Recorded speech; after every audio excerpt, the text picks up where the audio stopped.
pinsan niya.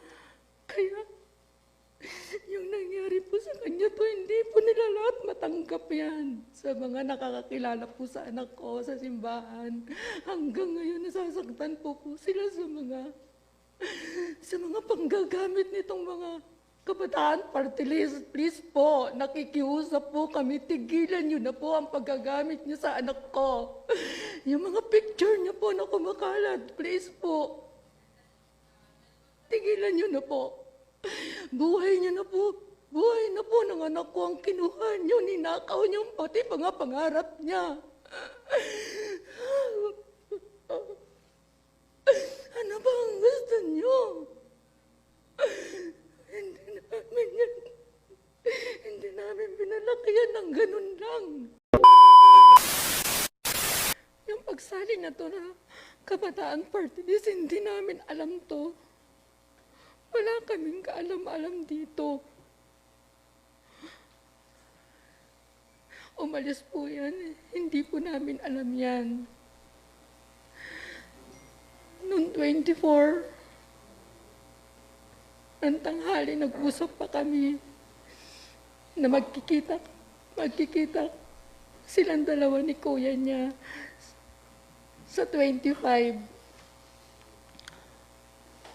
Pumunta yun sa tita niya noong 24 ng gabi. Ayan din yung huli nilang pagkikita. Na wala naman siyang sinabi na may pupuntahan siya.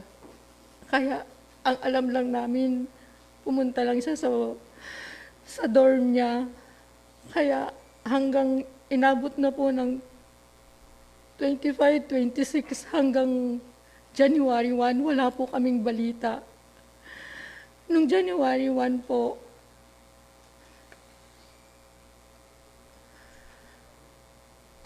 may nagbalita po na yung ATM nga po daw ng anak ko nakita.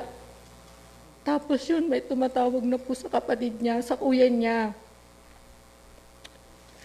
Pero nung ano po, ayaw ko rin po maniwala nung sinabi yun sa akin na nakita na parang naisip lang namin na baka na-hold up o nakuha yung bag, kaya yun nakita yung ATM niya. Pero sa mangyayari po sa kanya to, hindi po talaga namin yan lahat inaasahan.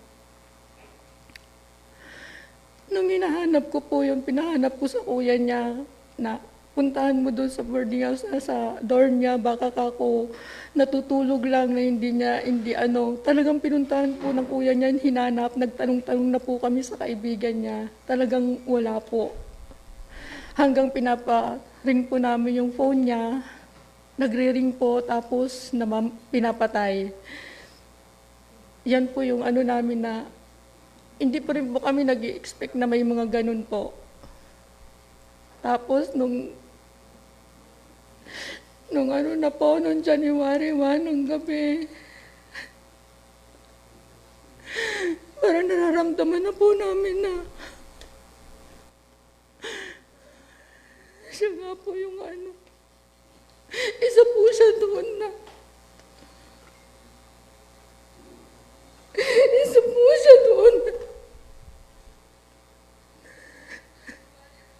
Isa po yun. Siya po yung patay doon. Hanggang ngayon po, hindi kami magpapaniwala.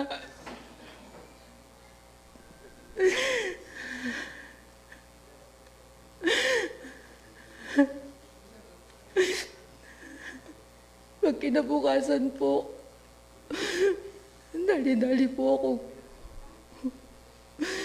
umuwi. Kasi isa po akong OFW.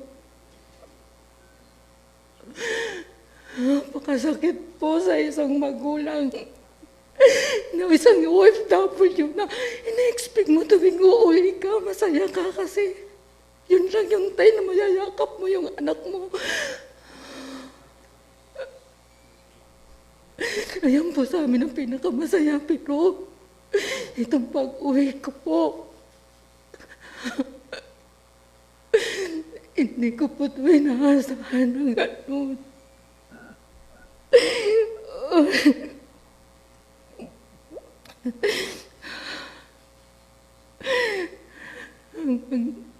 Hanggang po pumunta po kami doon sa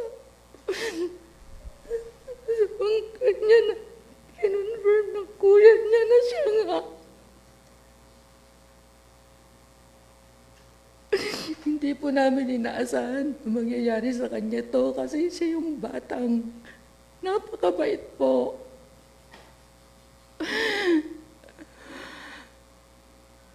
Bibing-bibi po namin siya mula sa mga tita niya, sa mga tito niya, sa mga pinsan niya. Kaya, yung nangyari po sa kanya to, hindi po nila lahat matanggap yan. Sa mga nakakakilala po sa anak ko, sa simbahan, hanggang ngayon nasasaktan po sila sa mga panggagamit nitong mga kabataan party list. Please po, nakikiusap po kami, tigilan niyo na po ang paggagamit niyo sa anak ko. Yung mga picture niyo po na kumakalat, please po. Tigilan niyo na po. Buhay niyo na po. Buhay na po ng anak ko ang kinuha niyo, ninakaw niyo pati mga pangarap niya.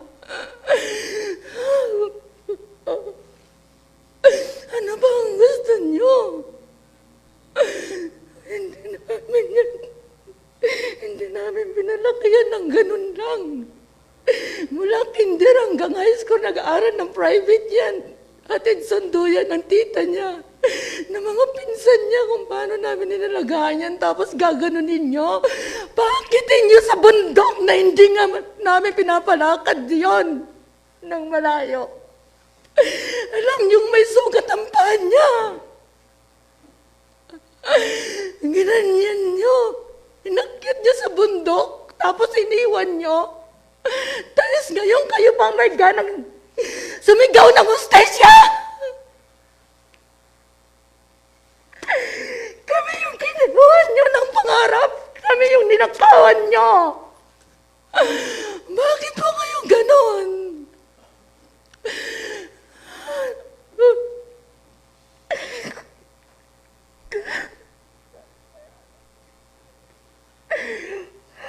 Ano po, yung tita niya, dahil yan ang lagi niyang kasama, napakasakit po sa kanila yon.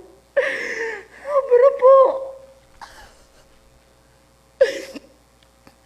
lahat po namin yan, inalagaan namin yan. Baby namin yan, tapos gaganan ninyo lang.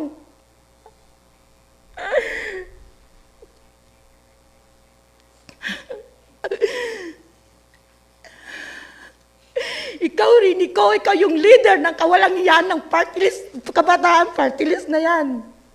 Ikaw dapat ang managot niyan. Kasi kasama mo pa sa picture. Langhiya ka. Pasensya na po. Ako nakakapagsalita po ako na hindi maganda pero napakasakit po. Sa amin, sa buong pamilya. Sa ginawa niyo kay Bebe, kay Jerlyn.